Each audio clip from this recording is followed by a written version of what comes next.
Sir ఇక్కడ sir వాళ్ళ ఇంట్లో టీవీలో లైవ్ టెలికాస్ట్ సెట్ చేశారు. ఓకే అయింది అన్నాడు ఆనందంగా. స్పీకర్ ఆన్ చేసి రాజుగారి ముందు పెట్టాడు పిఏ. ఆయన కూడా ఆనందంగా థ్యాంక్స్ చెప్పాడు వినీల్కి. వినీల్ ఫోన్ విజితకి ఇచ్చాడు. డాడీ మాట్లాడడం విని ఆనందంగా హాయ్ డాడీ అంది విజిత. ఆయన మాట్లాడుతూ లైవ్ టెలికాస్ట్ సెట్ చేయడం, అందుకు వినీల్ హెల్ప్ చేయడం అన్నీ చెప్పాడు. నేను మమ్మీ ఇక్కడ లైవ్ టెలికాస్ట్ చూస్తున్నాము. మన స్టాఫ్ కూడా కొంతమంది ఇక్కడ ఉన్నారు. మిగతా వాళ్ళు ఫ్యాక్టరీలో బిగ్ స్క్రీన్ పెట్టి అక్కడ చూస్తున్నారు అని చెప్పాడు. వినీల్ మన టెక్నికల్ స్టాఫ్ని పొద్దున్న నుంచి ట్రైన్ చేసి ఇవన్నీ చేయించాడు అన్నాడు. Best wishes Vijji, enjoy the party అమ్మలు అని బాయ్ చెప్పాడు. థ్యాంక్స్ వినీల్ అంది అతని మొహం వైపు చూస్తూ. కోపం ఛాయలు మచ్చుకు కనపడలేదు. వినీల్కి పని దొరికితే పండుగే. అందులో పరకాయ ప్రవేశం చేసి లీనమైపోతాడు. అమ్మయ్య అనుకుంది అతన్నే చూస్తూ. వినీల్ దగ్గరికి వ్యాఖ్యాతగా వ్యవహరించే లేడీ వచ్చి మాట్లాడుతుంది. వినీల్ ఆమెకు అన్ని వివరంగా చెప్తున్నాడు. థ్యాంక్స్ సార్ అని ఆవిడ డయాస్ వైపు వెళ్ళింది. 6 గంటలకల్లా మంత్రి గారు, ఛాంబర్ ఆఫ్ కామర్స్ పెద్దలు అందరూ వచ్చేశారు. డయాస్పై తమకు కేటాయించిన కుర్చీలలో కూర్చున్నారు. ఫంక్షన్కు పిలిచిన వాళ్ళందరూ వచ్చినట్లున్నారు. హాల్ బాగానే నిండింది. విజితకు సన్నగా వణుకు మొదలైంది. వినీల్తో చెప్పింది, డయాస్ పైకి నువ్వు కూడా రా నాతో అంటూ. ప్లీజ్ రా అంది రిక్వెస్ట్ చేస్తూ అతని చేయి పట్టుకొని. నీకేం భయం లేదు విజ్జి, నేను అన్నీ చూసుకుంటాను అని భరోసా ఇచ్చాడు. ఫంక్షన్ స్టార్ట్ అయింది. అందరూ ఒక్కొక్కరే మాట్లాడుతున్నారు. Chamber of commerce chairman Vijay industries Venkataraju గారి గురించి గొప్పగా చెప్పారు. ఆయన గురించి ఆడియో వీడియో ప్రజెంటేషన్ మన వాళ్ళు ప్లే చేస్తారు అని వ్యాఖ్యాత వైపు చూశాడు. డయాస్పై లైట్స్ ఆఫ్ చేసే వెంకటరాజు గారి గురించి ఆయన చిన్ననాటి ఫొటోస్, ఫ్యామిలీ ఫొటోస్, మాధవి విజితలతో ఆయన ఫొటోస్, ఆయన ఇండస్ట్రీస్ గురించి, ఆ కుట్టింత దీక్ష, కష్టపడడం, బిజినెస్ని అభివృద్ధి చేయడం, ఇలా పలు అంశాల గురించి 15 నిమిషాలు చక్కటి వీడియో వేశారు. ఆ వీడియో మొత్తం వినీల్ ఓపికగా తయారు చేశాడు. ఆ వీడియోకు బ్యాక్గ్రౌండ్ వాయిస్గా వినీల్ ఫారిన్ యాస్తో ఇంగ్లీష్లో అద్భుతంగా చెప్పాడు. వీడియో అయిపోగానే కరతాళ ధ్వనులు హాల్లో మారుమ్రాగాయి. అందరూ మెచ్చుకున్నారు. ఇలా ఏవి తయారు చేసి వేయడం కొత్తగా అనిపించింది అందరికీ. చైర్మన్కి కూడా అది ఎంతో నచ్చింది. అది తయారు చేసి పంపిన వినీల్ని చాలా అభినందించాడు. ఇలాంటివి మున్ముందు ప్లే చేస్తే అవార్డు గ్రహీతల గొప్పతనం కళ్ళకు కట్టినట్టు ఉంటుందని ప్రశంసించాడు. విజితను అవార్డు తీసుకునేందుకు స్టేజ్ పైకి ఆహ్వానించారు. విజిత కళ్ళల్లో భీతి చూసి వినీల్ ఆమె దగ్గరికి వెళ్ళి పద నేను నీతో వస్తానన్నాడు. నేను నీ పక్కనే ఉంటాను అని చెప్పాడు. ఆమె చేతిలో ఒక పేపర్ ఉంచాడు. అది చూసింది. చిన్న రైటప్ అది అక్కడ మాట్లాడేందుకు. విజితతో పాటు వెనకాల వినీల్ కూడా డయాస్ పైకి వెళ్ళాడు. విజిత వెనక్కు తిరిగి అతన్ని తనతో పాటు అవార్డు తీసుకునేందుకు రమ్మన్నట్లు పిలిచింది. పర్వాలేదు వెళ్ళు, నేను నీ వెనకాలే ఉంటానుగా అని కళ్ళతోనే ధైర్యం చెప్పాడు. అతనిచ్చిన ధైర్యంతో విజిత మంత్రి గారి ద్వారా అవార్డు అందుకుంది. వినీల్ ఆమె వెనకనే ఉన్నాడు. అందరూ విజితను ప్రశంసించారు. విజితను మాట్లాడమని చైర్మన్ రిక్వెస్ట్ చేశాడు. వినీల్ ఇచ్చిన తన చేతిలో స్లిప్ చూసుకుంది. ఆ స్లిప్ చూసి చదవడం విజితకి ఇబ్బంది అవుతుందేమోనని గ్రహించి వినీల్ చకచక తన ల్యాప్టాప్ తెచ్చి పోడియం మీద పెట్టాడు ఓపెన్ చేసి. విజిత పోడియం దగ్గరికి వచ్చింది మాట్లాడేందుకు. ఆమె చేతిలోని స్లిప్ తీసుకొని ల్యాప్టాప్లో చూసి చెప్పమని సైగ చేశాడు వినీల్. తన ముందు తెరిచి ఉన్న ల్యాప్టాప్లో ఉన్న మ్యాటర్ని తన ఇంగ్లీష్ శైలిలో చక్కగా చెప్పింది. ఆమె మాటలు అందరూ ఆసక్తిగా విన్నారు. విజిత మాట్లాడేంతవరకు వినీల్ ఆమె వెనకనే నిల్చొని ఉన్నాడు. అతను వెనకే ఉండడం విజితకి కొండంత ధైర్యం కలిగింది. అందరికీ కృతజ్ఞతలు చెప్పి కిందకు వచ్చింది విజిత. ఆమె వెనకనే వినీల్ డయాస్ దిగాడు. థ్యాంక్స్ వినీల్ అంది విజిత చాలా సంతోషంగా అతని చేతులు పట్టి ఊపేస్తూ. అతను లేకుంటే తనకు అంత ధైర్యం ఉండేది కాదు. రాజుగారు లైవ్ టెలికాస్ట్లో ఇవన్నీ చూస్తూ ఎంతో ఉప్పొంగిపోయాడు. అతని కళ్ళలో ఆనందం తొణికిసలాడింది. వినీల్ని రాజుగారు నిశితంగా గమనిస్తున్నారు. ఇతను మహామేధావి, స్ఫురద్రూపి అనుకున్నాడు. ఈరోజు నా పరువు ప్రతిష్టలు ఇనుమడింపజేశాడు అని చాలా సంతోషించాడు. 9 కల్లా మీటింగ్ ముగిసింది. అందరికీ డిన్నర్ సర్వ్ చేశారు. అవన్నీ పూర్తయ్యేసరికి రాత్రి 10 అయింది. వినీల్ అక్కడికి వచ్చిన వారితో కలిసిపోయి చక్కగా మాట్లాడిస్తున్నాడు. అందరూ అతన్ని పొగడ్తలతో ముంచెత్తారు. పెద్ద వ్యాపారస్తులు తమ కంపెనీలో చేరమని ఆఫర్స్ ఇచ్చారు కూడా. అబ్బో వీడు గట్టివాడే అని మనసులో పొంగిపోయింది విజిత. అందరికీ థ్యాంక్స్ చెప్పి ఇద్దరు రూమ్కి వచ్చారు. వెంకటరాజు గారు ఫోన్ చేసి వినీల్ని పొగడ్తలతో ముంచెత్తాడు. ఆయన ఆనందాన్ని ఆపుకోలేకపోతున్నాడు. చాలాసేపు వినీల్తో మాట్లాడి పెట్టేశాడు. మా డాడీ నీతోనే ఎక్కువ మాట్లాడుతున్నాడు చూసావా, ఆయనకి నువ్వే ఎక్కువైపోయావు అంది కినుకుగా విజిత. అయ్యో అది కాదు విజ్జి, మీటింగ్ గురించి మాట్లాడారు అన్నాడు వినిల్. సరే అయితే వినిల్ నా రూమ్కి రా, కాసేపు నీతో మాట్లాడాలి అని పిలిచింది విస్త. నీ మీద కోపం తగ్గలేదు, నేను రాను అన్నాడు చిన్నపిల్లాడిలా.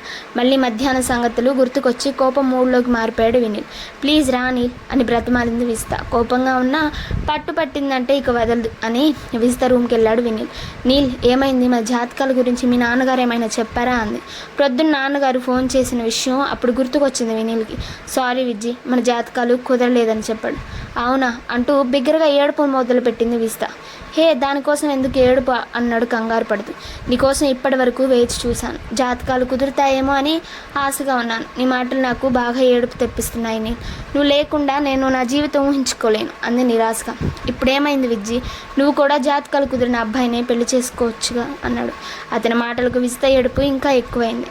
అది ఇప్పట్లో ఆగేటట్లు కనపడలేదు వినిల్కి. అమ్మో ఇదేంటి ఇప్పుడు ఏడుపు మొదలు పెట్టింది అని విస్త దగ్గరికి వెళ్ళి కూర్చున్నాడు. ఆమె వాలకం చూస్తుంటే ఇప్పట్లో ఏడుపు ఆగేటట్లు కనపడలేదు. ఏమైనా అఘాయిత్యం చేసుకుంటుందేమో అని కూడా భయపడ్డాడు వినిల్. ఎలాగైనా ఓదార్చాలి, తనని బాగా కూల్ చేయాలి. పాపం తన మాటలతో బాగా ఇబ్బంది పెట్టాను అని ఫీల్ అవుతూ ఆమె చుబుకం పైకెత్తి మా బుజ్జివి కదూ అన్నాడు. విజ్జి ప్లీజ్ ఏడుపు మాను, మా తల్లివి కదూ అని బుజ్జగిస్తున్నాడు. ఆ క్రమంలో విస్త మొహం వినిల్కి దగ్గరగా వచ్చింది. రెండు చేతులతో ఆమె మొహం పట్టుకొని ఓదారుస్తున్న వినిల్ ఆమె పెదవుల సహజ గులాబీ రంగు చూశాడు. అందమైన విస్త మొహం మరింత అందంగా మెరుస్తున్న ఆమె నల్లని కురులు, అమాయకంగా అల్లరి చేస్తున్న ఆమె అందం తాలూకు ప్రతి అణువు దగ్గరగా చూస్తున్న వినిల్ మోహపరవశుడయ్యాడు. ఆమె శరీర పరిమళం అతన్ని గాఢమైన మత్తులోకి నెట్టింది. విస్తకి బాగా దగ్గరగా కూర్చున్న అతనికి ఆమె అందం పిచ్చెక్కిస్తోంది.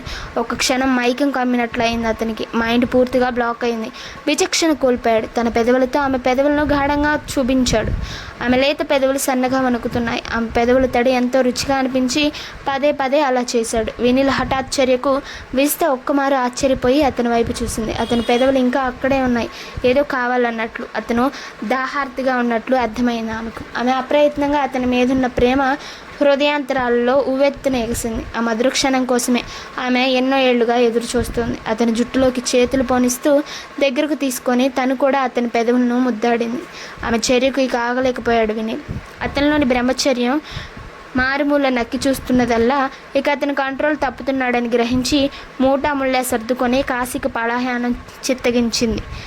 వీడికి మన మాట వినే స్థితిలో లేడు అని సనుక్కుంటూ విస్తను మరింత పొదివి పట్టుకుని దగ్గరకు తీసుకున్నాడు వినిల్. నీల్ అంది విస్త మార్ధవంగా అతన్ని అల్లుకుపోతూ. ఆమె ఊపిరిలోని వెచ్చతను అతన్ని నిలువునా కాల్చిస్తుంది. అతని బాహుల్లో ఆమె కరిగిపోతుంది. ఇక ఆగలేకపోయాడు వినిల్.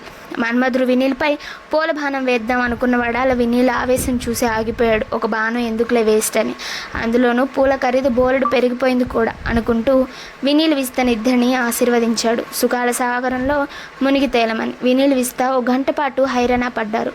ఆనందపు శిఖరాలను అధిరోహించి ప్రేమ బావుటను విజయకేతనంగా ఎగరవేశారు. ఇద్దరికి తొలి అనుభవం ఎంతో సుఖంగా హాయిగా అనిపించింది. ఆ గంటలో జరగాల్సిందంతా జరిగిపోయింది. ఇద్దరికి తీపి గుర్తులు మిగిల్చింది. మొదటగా తేరుకున్న వినిల్కి ఏం జరిగిందో ఇంకా అర్థం కావట్లేదు. అతను ఇంకా ఆమె మైకంలోనే ఉన్నాడు. అతని పెదవులు అతని మాటలు వినట్లేదు. ఆమె పెదవులు వీడనని మొరాయిస్తున్నాయి. ఆమె నుంచి విడవడానికి సందేహిస్తున్నాయి. ఇంకా మకరందం ఏదో అక్కడ మిగిలి ఉంది అన్నట్లు ఆమె పెదవుల జుంటి తేనెలు పదే పదే ఆస్వాదిస్తున్నాయి. విజిత మత్తుగా అతని బాహుల్లోనే ఒదిగిపోయి ఉంది. ఆమె చేతుల్లో అతన్ని గాఢంగా పట్టుకుని ఉన్నాయి. కాసేపటికి మైకం నుంచి పూర్తిగా బయటకు వచ్చాడు వినయ్. తన ఒంటిపై బట్టలు కనిపించలేదు. అబ్బా అనుకుంటూ ఒక్కసారి తల విదిలించాడు. ఏమి జరిగిందా అని విస్త వైపు చూశాడు. ఆమె కూడా ఇంచుమించు తన స్థితిలోనే ఉంది. అప్పుడు అర్థమైంది అతనికి ఏం జరిగిందో. ఆవేశంలో అంతా జరిగిపోయిందని గ్రహించాడు. ఒక్కమారు ఉలిక్కి పడ్డాడు. మంచం మెంచి ఒక్క ఉదుటున లేచాడు. విజ్జి ఏంటిది ఇలా జరిగింది అన్నాడు పెద్దగా. భయం తొంగి చూసింది అతని మాటల్లో. ఏం జరిగిందిరా వినిల్ అని అంది విస్త అమాయకంగా మొహం పెట్టి. ఆమె మధురోహల్ తేలుతోంది. కాగల కార్యం గంధర్వులే తీర్చారు అని మనసులో సంతోషపడుతుంది. పైకి మాత్రం తనకు అలా జరిగినందుకు బాధపడుతున్నట్లు మొహం పెట్టింది వినిల్ కోసం. తను లేచి మ్యాట్రెస్పై వెనక్కు వాలి కూర్చుంటూ నీకేమర్థమైంది చెప్పు బేబీ అంది. అది జరిగింది కదా అన్నాడు వినిల్ తడబడుతూ. అది అంటే ఏంటి అంది విస్త అమాయకంగా. అదే విజ్జి, పెళ్లికి తర్వాత అయ్యే కార్యక్రమం.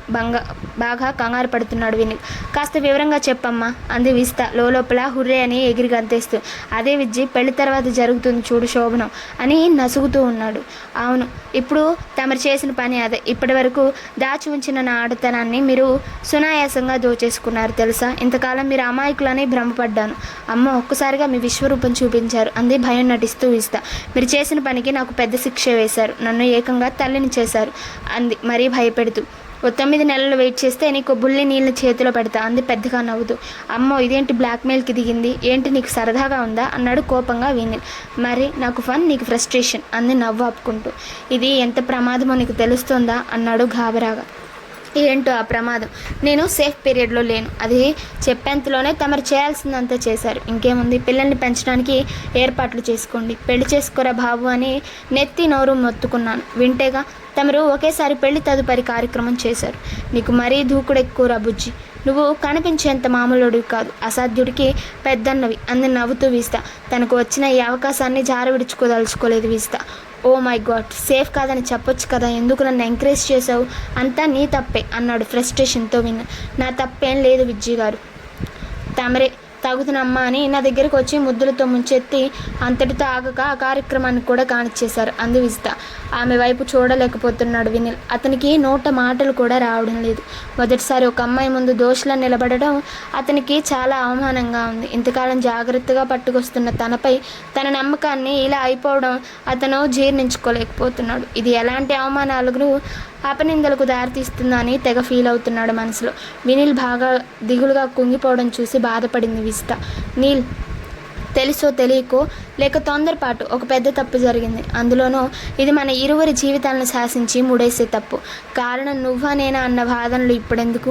నాకు బాగా అలసటగా ఉంది, కాస్త కాఫీ కలిపివు ప్లీజ్ అంది విజిత. అతన్ని వేరే మూడ్లోకి మారిస్తే కానీ ఆ దిగులు నుంచి బయటపడేటట్లు లేడు అని తోచింది ఆమెకు. అప్పుడు టైం 12 కావస్తుంది. రూమ్లో ఏసీ చప్పుడు తప్పితే నిశ్శబ్దంగా ఉంది. అందమైన మ్యాట్రెస్ అంతకు ముందు జరిగిన సంఘటనకు నలిగి కొత్త అందాలను సంతరించుకుంది. మిమ్మల్ని ఎలా కలిపానో చూసారా అంటూ గర్వంగా విజిత వినిల్ వైపు కొంటెగా చూస్తుంది. రూమ్ సర్వీస్ వాడికి ఫోన్ చేసి ఫ్రెష్ జ్యూస్ చెప్పాదా అని అడిగాడు వినిల్. వద్దు నీల్, కొంచెం కాఫీ కలిపివు, నేను వేడివేడిగా ప్లీజ్ అంది బ్రతిమాలుతూ. యాంత్రికంగా లేచాడు వినిల్ కుర్చీలోంచి. అతని మైండ్ డిస్టర్బ్డ్గా ఉంది. అక్కడే ఉన్న రెడీమేడ్ మిల్క్ పొడి, కాఫీ పొడి హాట్ వాటర్లో మిక్స్ చేశాడు. షుగర్ వేసేదా? లైట్గా వేయి. మిక్స్ చేసి 2 కప్పుల్లో ఇద్దరికి తెచ్చి ఒకటి విజితకి ఇచ్చాడు. థ్యాంక్స్ రా బుజ్జి అంది. చాలా బాగా కలిపావు, రుచిగా ఉంది అని మెచ్చుకుంది. ఏమే విజ్జి, ఈరోజు జరిగింది తలుచుకుంటే నాకు చాలా అవమానంగా దిగులుగా ఉంది అన్నాడు గిల్టీగా తల వంచుకొని. నేను ఎప్పుడూ అంత టెంప్ట్ అవ్వలేదు. ఇవాళ నీ దగ్గర, అది నీకు బాగా దగ్గరగా రావడంతో నీ అందం, నీ శరీర పరిమళం ఒక విధంగా మైకానిక్ అమ్మాయి. నేనేం చేస్తున్నానో నాకే తెలియలేదు. తెలుసుకునే లోపే అంతా జరిగిపోయింది. సారీ అన్నాడు. ఇక ఆ టాపిక్ వదిలేయి. జరిగిన దాన్ని తలుచుకొని ఏమి చేస్తావు? ఇలా రా, నా పక్కన కూర్చో ప్లీజ్ అంది. విజిత పక్కన కూర్చున్నాడు మంచంపై. ఇద్దరు వెనక్కు ఆనుకొని కాఫీ సిప్ చేస్తున్నారు. అతనికి బాగా దగ్గరగా జరిగి అతన్ని ఆనుకొని కూర్చుంది. సగం తాగిన తర్వాత విజిత తన కప్పు అతనికి ఇచ్చి వినిల్ కప్పు తను తీసుకుంది. టేస్ట్ చూడు అంది. చాలా బాగుంది అన్నాడు వినిల్ కాఫీ తాగుతూ. అమ్మయ్య, వీడు నార్మల్స్కి వచ్చాడు అనుకుంది విజిత. ఆ విషయం ఎప్పుడు తెలుస్తుంది అని అడిగాడు సందేహంగా. ఏ విషయం అంది. అదే నీ ప్రెగ్నెన్సీ కన్ఫర్మేషన్. ఏం తండ్రి కావాలని, పాప ఆయన ఎత్తుకోవాలని కోరికగా ఉందా అని అడిగింది కొంటిగా. ఆహా, అది కాదు. నీకు ప్రెగ్నెన్సీ అయితే మన వాళ్ళ ముందు తలెత్తుకోగలమా? అందులోనూ మన పెళ్ళి ఎప్పుడు జరుగుతుందో తెలియదు. మా పేరెంట్స్ ఒప్పుకోవాలి. ఇంతలో నీ ప్రెగ్నెన్సీ వార్త తెలిసిందనుకో, అమ్మో, ఆ సీన్ తలుచుకుంటేనే భయంగా ఉంది అన్నాడు. అందులోనూ అది దాచలేము కదా అన్నాడు. చాలా సినిమాల్లో చూసిన సన్నివేశాలు కళ్ళ ముందు కదలాడి వినిల్ని ఒక క్షణం కలవరపెట్టాయి. అవన్నీ జరిగేలోపే మన పెళ్ళయ్యేటట్లు నేను మేనేజ్ చేస్తాలే, నువ్వు ఆ విషయం గురించి వరి అవ్వకు అంది. మనసులో పాపం దొరికిపోయాడు, చదువుల బిడ్డ అనుకుంది. భయంగా ఉందా అంది అతని చెయ్యి తన చేతిలోకి తీసుకొని అతని మొహంలోకి చూస్తూ. కొంచెం భయంగానే ఉంది అన్నాడు నిజాయితీగా. ఇవాళకి నా రూమ్లోనే పడుకొని ఇక్కడ ఒక్క మంచమేగా ఉంది, వద్దు, నేను నా రూమ్కి వెళ్తాను అన్నాడు. మళ్ళీ విజిత్తో కలిసి పడుకుంటే డబుల్ కన్ఫర్మేషన్ అవుతుందేమో అని భయపడ్డాడు. అంతా చూసావు, హడావిడిగా చేసేసావు, నన్ను నీలో సగం చేసేసుకున్నావు, ఇంకేం మిగిలింది? ఇవాళ ఈ చర్యతో మన మధ్య గాంధర్వ వివాహం జరిగింది. నువ్వు అవునన్నా కాదన్నా నేను నీ భార్యను. మొహమాటం లేకుండా అబ్బాయి గారు ఇక్కడే పడుకోవచ్చు, నాకు కొత్త ప్లేస్ కదా, సరిగా నిద్ర పట్టదు, నువ్వంటే ఎంచొక్కా కబుర్లు చెప్పుకోవచ్చు అంది. ఇక నీకు ఆప్షన్ లేదు అన్నట్లు మొహం పెట్టి. విస్త బాహుబలిలో శివగామిలా కనిపిస్తోంది వినీల్కి. విస్త మాట అంటే మాట, ఆ మాటే శాసనం, లేకుంటే కుండపోతే ఏడుపే. ఆ ఏడుపు భరించే కన్నా ఆవిడ చెప్పింది చేయడం బెటర్ అనుకున్నాడు వినీల్. సరే అని తన రూమ్కి వెళ్ళి సూట్ కేసు తెచ్చుకున్నాడు. విస్త తన మొబైల్లో మెసేజెస్ చూస్తూ, హే నీల్, రేపు ఉదయం 10 గంటలకు ప్రెస్ కాన్ఫరెన్స్ అని ఉంది. ఛాంబర్ ఆఫ్ కామర్స్ వారు ఇచ్చారు మెసేజ్. ఓకే, పొద్దున్నే మీ డాడీకి జనరల్ మేనేజర్కి ఫోన్ చేసి లేటెస్ట్ ఇన్ఫర్మేషన్ తీసుకుంటాను మీ ఇండస్ట్రీస్ గురించి. నా దగ్గర ఆడియో విజువల్కి తయారు చేసిన సమాచారం చాలా ఉంది, రెండు కలిపి చెప్పేయచ్చు నువ్వు అన్నాడు. అబ్బా థ్యాంక్స్ నీల్, నాకు ఒక్కమారు భయం వేసింది ప్రెస్ కాన్ఫరెన్స్ అనగానే. రేపు నువ్వే చెప్పాయి కాన్ఫరెన్స్లో అంది. అలా బాగుండదు విజ్జి, నిన్న ల్యాప్టాప్ చూసి చదివినట్లుగా నువ్వే చెప్పాయి బాగుంటుంది అన్నాడు. వద్దు, అది ఓన్లీ స్పీచ్, ఇదేమో వాళ్ళు అడిగే ప్రశ్నలకు అతికినట్లు సమాధానం చెప్పాలి, నా వల్ల కాదు. నేను నిన్ను మా విజయ్ ఇండస్ట్రీస్ స్పెషల్ అడ్వైజర్గా పరిచయం చేస్తాను, అన్నీ ఆయనే గైడ్ చేస్తున్నారు, ఆయన మీ ప్రశ్నలకు సమాధానాలు చెప్తారు అని మీడియాతో చెప్తాను, నీకు ఓకేనా అంది. మీ డాడీ ఒప్పుకుంటారా అందుకు అన్నాడు సందేహంగా. నేను ఈ విషయం డాడీకి చెప్పి ఒప్పిస్తాను, ఆయన కాదనరు, ఆయనకి ఇప్పటికే నీ మీద నమ్మకం కొండలా పెరిగిపోయింది, నాకంటే నువ్వే ఎక్కువయ్యావు, ఆయన ప్రాణదాతవు కదా నువ్వు అంది నవ్వుతూ. సరే నీ ఇష్టం అన్నాడు. ఇకరా నిద్రపోదామంది తన పక్కనే మంచంపై చోటు చూపిస్తూ. మొహమాట పడుతూ మెల్లిగా విజిత పక్కన చేరాడు వినీల్. ఇద్దరు ఒకరికొకరు దగ్గరగా జరిగే గువ్వా గోరింకల్లా ఒకరి కౌగిల్లో ఒకరు ఇమిడి పడుకున్నారు. అంతే ఏసీ చల్లదనంలోనూ వెచ్చగా అనిపించింది ఇద్దరికి. ఇద్దరు ఒక్కటయ్యారు, వారి మధ్య సందేహాలు తొలగిపోయాయి. వినీల్ని పెళ్లి చేసుకునేందుకు విజితకు మార్గం సుగమం అయ్యింది. థ్యాంక్ గాడ్ అనుకుంది మనసులో. 4 గంటలకు మెలకు వచ్చింది విజితకి. అయ్యో విజ్జి, సారీ, నేను అలా చేయాలని చేయలేదు అని కలవరిస్తున్నాడు వినీల్. అతన్ని కొంచెం కదిపింది, కలవరింత ఆగింది. బాగా డిస్టర్బ్ అయినట్లున్నాడు. పెళ్ళయ్యేంత వరకు నిద్ర కూడా సరిగా పోయేటట్లు లేడు నీల్ అనుకుంది. జాతకాలు కలవలేదని వాళ్ళ నాన్న చెప్పినట్లు నీల్ అన్నాడు. మరి ఆయన ఒప్పుకుంటాడా తమ పెళ్ళికి? డాడీని కూడా ఒప్పించాలి కదా. అబ్బో చాలా సమస్యలున్నాయి అనుకుంటూ నిద్రలోకి జారింది విస్త. ఆ రోజు జరిగిన ఆ మధురానుభూతిని తలుచుకుంటూ ఆమె పెదవులు మాత్రం చిరుదరహాసంతో మదిలో ఉరకలేస్తున్న ఆనందాన్ని ప్రతిబింబిస్తూ విచ్చుకొని ఉన్నాయి. అలసిన ఆ ఇద్దరికి మంచి నిద్ర పట్టింది. రోజులాగే 5 కల్లా మెలకు వచ్చింది వినీల్కి. పక్క మించి లేద్దామంటే మీద గట్టిగా చేయేసి పడుకుంది విజిత. మొదటిసారి ఏదో తెలియని వింత ఫీలింగ్ కలిగింది వినీల్కి. విజితని తన పక్కన అంత దగ్గరలో చూడడం, అసలు ఇంత అందమైన సుగుణాల రాసి ఇలా తనతో, అది కల నిజమో అతనికి అర్థం కావడం లేదు. కల కాగుంటే బాగుండు అనుకున్నాడు. చప్పుడుకు తను నిద్రలేస్తుందేమో అని మెల్లగా చేయి తీసి లేవబోయాడు. ఇంకా దగ్గరగా హత్తుకొని పడుకుంది విజిత. అతను ఎక్కడికి పారిపోకుండా, అమ్మలు కింద జిమ్కి వెళ్ళొస్తాను ప్లీజ్ అన్నాడు. డోర్ లాక్ చేసుకొని వెళతానులే, నువ్వు నిద్రపో అన్నాడు. అయితే ఒక ముద్దిచ్చి వెళ్ళు అంది. తన గులాబీ బుక్కపై అంటీ అంటున్నట్లు ఓ ముద్దు పెట్టి లేచాడు. అంత నిద్రమత్తులోనూ నవ్వొచ్చింది విజితకి. క్రిందకు వెళ్ళి కలియ తిరిగాడు. జిమ్ కనిపించింది. జిమ్లో ఓ అరగంట వ్యాయామం చేసి, స్విమ్మింగ్ పూల్లో ఓ అరగంట స్విమ్ చేసి అక్కడే ఓ కుర్చీలో రిలాక్స్ అయ్యాడు. ఆ రోజు చేయాల్సిన ప్రోగ్రామ్స్ ఒక మారు నెమరు వేసుకున్నాడు. 10 గంటలకు ప్రెస్ కాన్ఫరెన్స్, సాయంత్రం రిటర్న్ ఫ్లైట్ 6 గంటలకు. సో ఇప్పుడు రాజుగారి తోటి ప్రెస్ కాన్ఫరెన్స్కి సంబంధించి డీటెయిల్స్ తీసుకోవాలి. అక్కకి ఫోన్ చేసి మధ్యాహ్నం వాళ్ళ ఇంటికి వెళ్ళాలి. అటు నుంచి ఎయిర్పోర్ట్కి వెళ్ళొచ్చు. రిసెప్షన్లో ఒక ప్యాడ్ పెన్ తీసుకొని కూర్చున్నాడు. రాజుగారు లేచుంటారా అని ఆలోచిస్తూ వెంకటరాజు గారికి ఫోన్ చేశాడు. ఆయన నిద్ర లేచున్నాడు. ముందుగా ఆయన హెల్త్ గురించి అడిగాడు. బాగానే ఉంది Neel, feeling much better. Vijitha ఇప్పుడే నాతో మాట్లాడింది ప్రెస్ కాన్ఫరెన్స్ గురించి. నిన్ను స్పెషల్ అడ్వైజర్గా పత్రికా విలేకరుల సమావేశంలో పరిచయం చేస్తానంది. నేను నో ప్రాబ్లం అని చెప్పాను. నీకు చాలా థ్యాంక్స్ నీల్, నీ మీద భారం వేశాము అని అన్నాడు. Welcome sir. అదేం లేదన్నాడు వినీల్. ఆయన వద్ద నుంచి విజయ్ ఇండస్ట్రీస్ గురించి చాలా వివరాలు సేకరించాడు ప్రెస్ కాన్ఫరెన్స్లో చెప్పేందుకు. ఆయన ఓపికగా మొబైల్ ఫోన్ స్పీకర్ ఆన్ చేసుకొని అన్ని విషయాలు చెప్పాడు. ఆడియో విజువల్ చాలా బాగుంది అని మరీ మెచ్చుకున్నాడు. ఆయనతో మాట్లాడిన తర్వాత వినీల్ తన అక్క శశిరేఖకు ఫోన్ చేశాడు. ఆమె ముంబైలోనే ఉంటుంది. తను యూనివర్సిటీలో ప్రొఫెసర్గా ఉంది. వినీల్ బావగారు రోహిత్ ఇండియన్ ఫారిన్ సర్వీస్లో పనిచేస్తున్నాడు. ముంబై ఫారిన్ మినిస్ట్రీస్ ఆఫీస్కు ఇన్ఛార్జిగా పెద్ద పోస్టులో ఉన్నాడు. అతను ఎప్పుడూ విదేశాల క్యాంపులో ఉంటాడు, బాగా బిజీ. వినీల్ అన్న శేఖర్, యశ్వంత్, రోహిత్ ముగ్గురు సివిల్ సర్వీస్ బ్యాచ్మేట్స్. అన్నయ్య కుదిర్చిన సంబంధమే శశిరేఖకు రోహిత్తో వివాహమైంది. ఫోన్లో అక్కకు చెప్పాడు ముంబైలో ఉన్నట్లు. ఆవిడ బాగా కోప్పడింది. ఇంటికి రాకుండా హోటల్లో ఏంటిరా అని. మధ్యాహ్నం వచ్చినప్పుడు అన్నీ మాట్లాడుతానులే అని చెప్పాడు. భోజనానికి రమ్మంది. అక్క చేతి వంట తిని చాలా రోజులైంది. సరే అన్నాడు వెంటనే. వినీల్కి అమ్మ కంటే అక్క దగ్గరే చనువు ఎక్కువ. చాలా కబుర్లు షేర్ చేసుకునేవాడు అక్కతో. టైం చూసుకున్నాడు, 7:30. ముఖ్య ఫోన్ సంభాషణలు అయ్యాయి. ఇక రూమ్కి వెళ్ళి ఫ్రెష్ అవ్వాలని లిఫ్ట్ ఎక్కాడు. బెల్ కొట్టగానే రూమ్ తలుపు తీసింది విస్త, తన పెద్ద చెడను ముడి చుట్టుకొని క్లిప్ పెట్టుకుంటూ. ఆ అందాలు చూస్తే మళ్ళీ మూడ్ మారుతుంది తనకు అనుకొని కొంచెం తల కిందకు వాల్చాడు వినీల్. బాగానే చూడొచ్చు అంది విస్త అతని గడ్డం పైకెత్తి. అతని మొహంలోకి చూసి నవ్వుతూ, మీ వ్యాయామాలు పనులు పూర్తయ్యాయా విజ్జి అంది. ఎస్ విజ్జి, మీ డాడీతో మాట్లాడాను. నువ్వు కాల్ చేసినట్లు చెప్పారు. ప్రెస్ కాన్ఫరెన్స్ కోసం ఇంపార్టెంట్ ఇన్ఫర్మేషన్ ఇచ్చారు.